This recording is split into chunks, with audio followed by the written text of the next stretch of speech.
తిరుమలలో ఎలాంటి ఘోరాలు జరుగుతున్నాయి కూటమి ప్రభుత్వం వచ్చిన తర్వాత వరుస పెట్టి తిరుమలలోనే ప్రభుత్వం యొక్క బాధ్యతారాహిత్యం కారణంగా చివరకు పోలీసు వాళ్లు కూడా మద్యం తాగి విచ్చలవిడిగా వ్యవహరిస్తున్నారు అని అంటే ఆశ్చర్యం వేస్తుందంటే ఏ రకమైనటువంటి పర్యవేక్షణ కొండ మీద పూర్తిగా కరువయింది.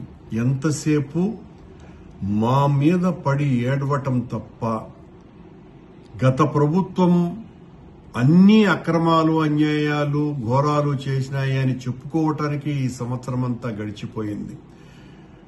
ఈ సంవత్సరం అంతా కూడా వీళ్ల పాలనలో ఎన్ని రకాలైనటువంటి ఘోరాలు అపచారాలు జరిగినాయి అన్నటువంటి దాని మీద సమీక్షలు చేయటం గాని సరిదిద్దుకోవటం గాని ఇలాంటి కార్యక్రమాలు ఒక్కటి కూడా చేయకపోవటం మూలంగా ఈ రోజున ఏపీఎస్పీ బెటాలియన్ కు సంబంధించినటువంటి 3 పోలీసులు పోలీసు వాహనంలో తప్పతాగి కొండకు వచ్చి అక్కడ సచివాలయం దగ్గర యాక్సిడెంట్ చేస్తే అక్కడ వాళ్ళ ఆ జీపు టైరు కూడా పంక్చర్ అయిపోయి వాళ్ల గొడవల్ని చూసి అక్కడ ఉన్నటువంటి స్థానికులు అబ్జర్వ్ చేసిన తర్వాత పోలీసు వాళ్లు వచ్చి డ్రంక్ అండ్ డ్రైవ్ టెస్ట్ చేస్తే వాళ్లకు 300 పాయింట్లు వచ్చినాయి అని అంటే పోలీసు వాళ్లే మమ్మల్ని ఎవ్వరూ ఏం చేయలేరులేనని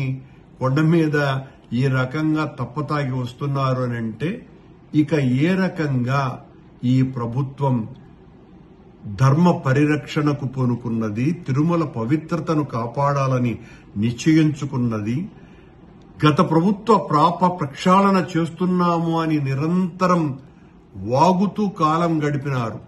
నిన్న ఒక ముస్లిం యువకుడు ఆ కళ్యాణ మంటపం దగ్గర ప్రార్థన చేస్తే దీని వెనుక వైసీపీ వాళ్ళు ఉన్నారేమో అని ఎంత నీచంగా మాట్లాడుతున్నారు, ఎంత అన్యాయంగా వ్యవహరిస్తున్నారు. మీరు మీ హయాంలో జరుగుతున్నటువంటి తప్పులు జరగకుండా ఉండటానికి ఏం చెయ్యాలన్నటువంటి విషయాల పట్ల శ్రద్ధ వహించకుండా నిన్న ఆ రకంగా మాట్లాడాడు ఒక బోర్డు సభ్యుడు. ఆ బోర్డు సభ్యుడు ఇంత దారుణంగా మాట్లాడతారని ఊహించటానికి కూడా కష్టంగా ఉంది. ఈ రోజున 3 పోలీసు వాళ్లే ఏపీఎస్పీ బెటాలియన్ కు సంబంధించినటువంటి 3 పోలీసు వాళ్లు తప్పతాగి కొండ మీద వీరంగం చేసి అక్కడ డ్రంక్ అండ్ డ్రైవ్ లో దొరికినారు అని అంటే ఇక ఎవరు రక్షిస్తారు కొండని? ఎవరి పర్యవేక్షణ ఉన్నది?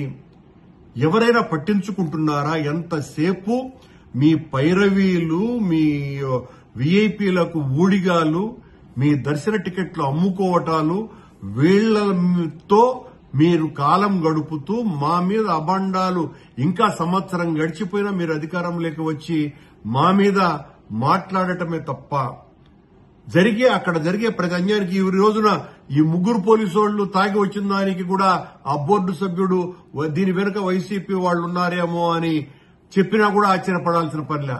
దీని మీద కేసులు కడతాం, దీని మీద కఠినమైనటువంటి చర్యలుంటాయి అని నిన్న సంఘటన మీద ఆ బోర్డు సభ్యుడు మాట్లాడుతున్నాడు. అంటే నువ్వు కేసులు పెడితే భయపడేవాళ్లమా? అంటే దొంగ కేసులు పెడతావన్నమాట. నీ హయాంలో జరుగుతున్నటువంటి తప్పుల్ని సరిదిద్దుకునేటువంటి కార్యక్రమాలు చేయకుండా అక్కడ జరుగుతున్నటువంటి తప్పులని ఎత్తి చూపిన దానికి వైఎస్ఆర్ కాంగ్రెస్ పార్టీ నాయకుల మీద కేసులు పెట్టి జైళ్లలోకి పంపిస్తావా? ఎంత దారుణంగా ఉందండి. అక్కడ మీ పాలనలో పాప ప్రక్షాళన చేస్తాము అని చెప్పి మీరు వచ్చిన తరువాత నిరంతరము అపచారాలు, అన్యాయాలు, ఘోరాలే జరుగుతున్నాయి. ఇప్పటికైనా కూడా దీన్ని సరిదిద్దుకోవాల్సిన బాధ్యత గుర్తెరగండి. నీచమైనటువంటి ఆరోపణలు చేయటం మానేయండి. ఈరోజు పోలీసు వాళ్లే వచ్చి ఈ రకంగా తాగి అక్కడ ప్రవర్తించినటువంటి తీరు మొత్తం రాష్ట్ర ప్రభుత్వానికే సిగ్గుచేటు, తిరుమల క్షేత్రానికే అవమానకరమైనటువంటి విషయం ఇది. ఇలాంటి వాట్ల పట్ల ఇప్పటికైనా కళ్లు తెరవవలసిందిగా రాష్ట్ర ప్రభుత్వాన్ని కోరుతున్నా.